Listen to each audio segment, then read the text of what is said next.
Hello, this is Ana Pelez and Anita Wadia, and we are Team Chicken Dynamite. We're gonna talk about golf career, and it's called Road to the LPGA. Throughout the project, we will introduce you to a career as a golfer and what lifestyle it takes to pursue this career. Furthermore, we will talk about the ideal place to live in order to achieve success and later the amount of money you're likely to make. We later interview with three people, a relative, a friend, and a coach. Um, we asked them for insight on this career choice with the road to achieving the dream job. Lastly, we explain what preparation are needed in order to achieve everything talked about. Golf is a sport played with 14 clubs and a small white golf ball. And unlike most sports, it doesn't require standardized playing area. Most courses consist of 18 holes, which the golfer plays in a duration of 4 hours. And contrary to popular beliefs, golf isn't a sport played by rich old men hitting balls towards holes. It's actually played by people of all ages and all sexes. And golf is an extremely attractive sport because it's full of endless possibilities. And what I mean by endless possibilities, it's you can hit different types of shots on the golf course, and left, right, low, high, medium types of golf shots. And you get to play amazing golf courses, and you get to see different beautiful sceneries and landscape like you can see in the picture on the right. It's beautiful mountains and water all in one area. And also golf is a mentally and physically challenging sport. You have to stay focused and pretty much the entire duration of the round. And with golf, you get to visit all parts of the world, or most parts of the world, if you carry on with a successful golf career. And you get to meet different kinds of people and introduce yourself to different cultures. But as a golfer, you must be willing to travel, and that's one of the qualities that we're going to talk about later in this PowerPoint. Golf is extremely beneficial in different aspects of our lives. The World Golf Foundation estimates that the industry generated 68.8 billion in goods and service in the US in 2011 with a total economic impact of 176.8 billion. When people think about employees by golf, they generally think of professionals, but there's a whole lot more than professionals. According to World Golf Foundation, the real people that run the golf industry are people at restaurants, in the grill room, working on the course, taking bags out of your car, and cleaning your clubs. Additionally, golf can be good for your health and your heart. I'm gonna read it. Golf is extremely beneficial in different aspects of our lives. The World Golf Foundation estimates that the industry generated 68.8 billion in goods and service in the US in 2011 with a total economic impact of 176.8 billion. When people think about employees by golf, they generally think of professionals, but there's a whole lot more than professionals. According to World Golf Foundation, the real people that run the golf industry are people at restaurants, in the grill room, working on the course, taking bags out of your car, and cleaning your clubs. Additionally, golf can be good for your health and your heart. Walking an average course for a round of golf can be between 5 to 7 kilometers, which will get you the optimal amount of endurance exercise for your heart. Playing golf regularly can help you stay fit, improve muscle tone and endurance, lose weight, and burn fat. Finally, golf is great for teaching life lessons. It teaches you that bad bounces happen in life and on the golf course, and what matters is how you respond. It also teaches that we cannot force a great shot, but rather always try our best and accept the outcome. There are multiple lessons you learn just by playing one round of golf. Assuming Anna and I were LPGA professional tour players, the ideal place to live would be in Jupiter, Florida, because it has great weather all year round and they have beautiful golf courses. And also Florida is a tax-free state, which is always a bonus. And the golf course would play off as Dye Preserve Golf Course because for professionals on tour, they tend to waive the initiation fee. So instead of paying 40,000 or 50,000 to sign up at first, that would be canceled. And also on the LPGA, we're going to play about 24 tournaments out of 34 tournaments all year round, which is approximately 2 tournaments a month. And each tournament goes for a week. And we searched up online the average salary for the top 10 player in the LPGA, which is 1.5 million a year, which we will be making. And I compared that to soccer, tennis, and stockbroker, because stockbroker, we're taking business, which we're going to find out in the Dallamore School of Business. And the income for golf is 1.5. Soccer, as you can see, it's pretty low, 37,800. And for tennis, it's 2.8 million. And I found the difference is for tennis, you have 64 tournaments all year round, and you have more opportunities to gain more money than golf. And as a stockbroker, the average amount for a stockbroker from the U.S. Center for jobs is 71,550.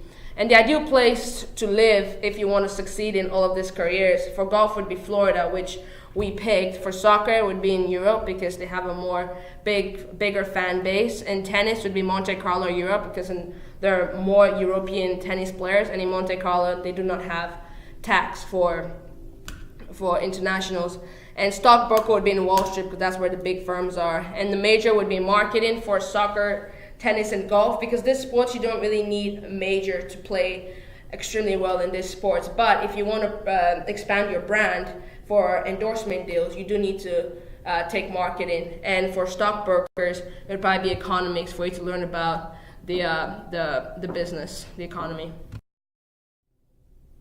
As a successful professional golfer, you'd be making a hefty amount of $1.5 million a year, which approximately is $125,000 a month. And at first you have to pay federal tax, which we see on the left side in compulsory spending. You have to pay annually of $547,675, and you have to pay other taxes, as we can see. But as state and local tax go for Florida, you have to pay $0. And you have to pay property tax for a car, for your houses that you're going to own, your car insurance, health insurance. And to get this health insurance, we had to call a health insurance in Jupiter, Florida, to find out how much a good plan would be. And this is what we ended up coming up with. And the mortgage plans, we found houses in Jupiter, close to golf courses that we would likely live in or we would want to live in. And that's how we ended up getting the mortgage numbers. And utilities, you find out from the utility in Jupiter, Florida. And that's how you end up with the number. Transportation, the price of gas in Jupiter times how much gallons your car uses. And discretionary spending, which is the voluntary spending, whatever you might want to spend. And this is from our personal lives and how much we actually value all these items. What you can see, personal care, $100. Food, $500. Shopping, entertainment, dining, gifts, charity. Investments, we use the 50-20-10 plan, which is always investing 20% of your annual salary for the future. And as you can see, we have the golf expenses and tournament expenses since we're golfers. We have to pay for course membership every year. This is different from the initiation fee we talked about at first. And you have to pay $15,500 annually. And travel expenses, you have to pay for yourself, $43,000. Replacing sports gear, since you're going to have endorsements, you pay $0, which is always nice. Your coach's salary, $50,000 a year. Gym membership, we found out a gym in Jupiter, Florida, which is close to the apartment that would likely live in. And we got the amount that you'd pay every year. And then you get a personal trainer. We contacted LPGA personal trainer, and we asked him how much it would take to, if we're on tour, how much he gets paid. And $50,000 a year sounds like a good price. And caddy fee, $100,000. We use the estimation for what the caddies for the top 10 players in the LPGA play, and that's how we got to the number. And your total expenses, compulsory spending, you have to spend $643,882 a year. That's what you must spend if you have a 1.5 million income. And discretionary spending, it's that could change definitely with how much you need that year and what you need for each month. And golf expenses, that's what approximately it would take to be a successful golfer.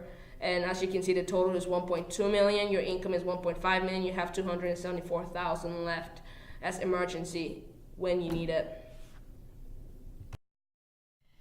We interviewed my dad, Germán Perez and asked what he thinks of golf as a career, what his emotions were when I first started golf, and why golf fits my personality.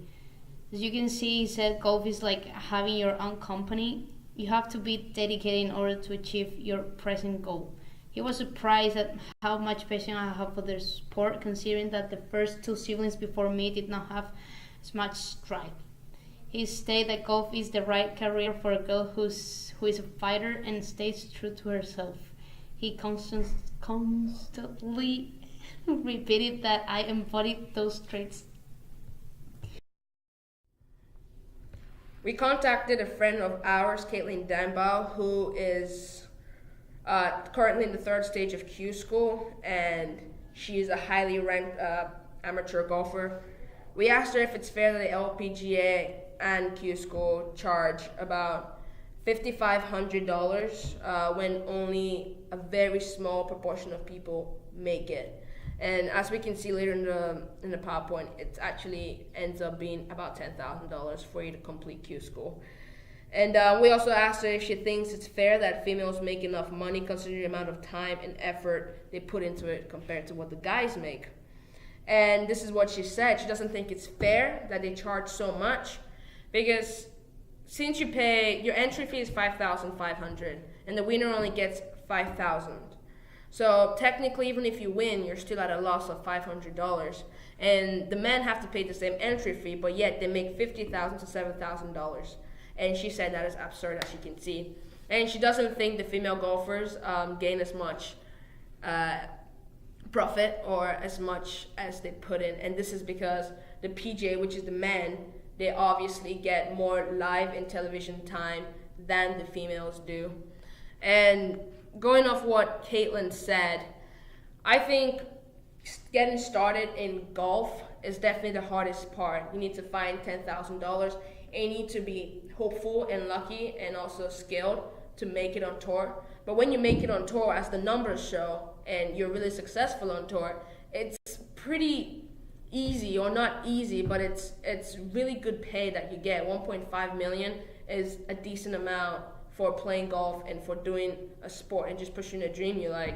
So I think getting started is definitely the hardest part, but when you get past that level, it gets easier.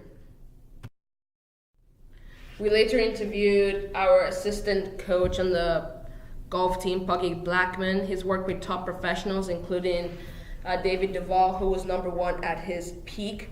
And he served in college golf for over 2 decades, so he knows a lot about the sport.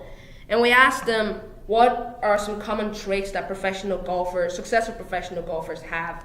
And he did say, from my experience, successful professional golfers have the strong drive to succeed, major fear of failure, very organized and articulate, highly competitive in life, and excessive work ethic.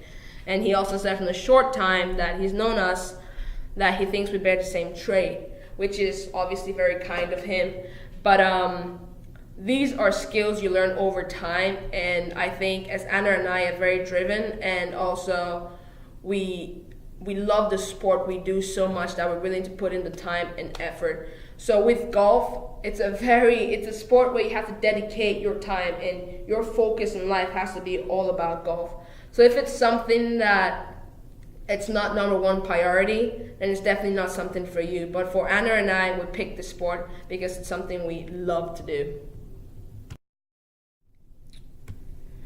Becoming a golfer is quite a long process. First of all, we're going to talk about how you don't really need a degree to play golf. You kind of just pick up a club and get good coaching, and if you're extremely successful and dedicated, you achieve what you want from golf. But in order to be a professional, you need to go to Q school, and for the most part, to go to Q school, you need, like we said, $10,000. And to obtain that $10,000, you have to work some way.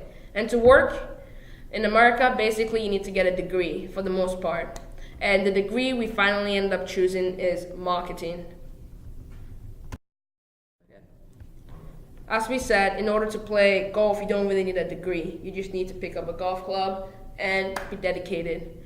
But to stay eligible as golfers, we need to pick a degree, and also you need to promote your brand as a golfer to get more endorsements.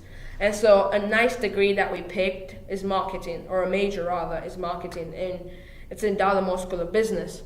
And for marketing, you need 4 years of undergraduate school, and this includes marketing 350, which is the basic, 465, 457, 458, which all of these focus on consumer behavior, marketing strategy, planning, and principles of marketing research, creative strategy, and advertisement, and there's many more to come. But these are the ones that we want to focus on. And also, in order to take marketing, you need to take pre-required courses in your freshman year and the years before your major. And the main pre-required courses are English 101 and 102, Stats 206, some sort of foreign language, and the business core classes, which is accounting, econ 122, 206, things like that. And also, as student athlete in USC, you do need to take a sports and management class, which helps you with your behavior on and off the golf course. Working on this project was definitely an eye-opener for both Anna and I. Personally, I thought, I just wake up one morning and I'm a successful golfer. But this project made me realize how hard you need to work to get there first, and how hard you need to maintain your position there. And as a golfer, I think the hardest part is just being dedicated every day and knowing where you want to go. And also you need a strong work ethic, mental toughness. And this project just served as a big eye-opener, how much money you need to get up there. But at the same time, it also shows what kind of rewarding life you can be when you decide that this is the kind of life you want to live. And as this picture said, determination is the key to all of your success stories. So this project is our ideal dream and our ideal job. But in order to get there, we have to determine and stay focused, which, if that's your career path, if that's what you want to do in any career path in life, that's what you need to obviously stay, and the personality trait you need. Be determined. Thank you.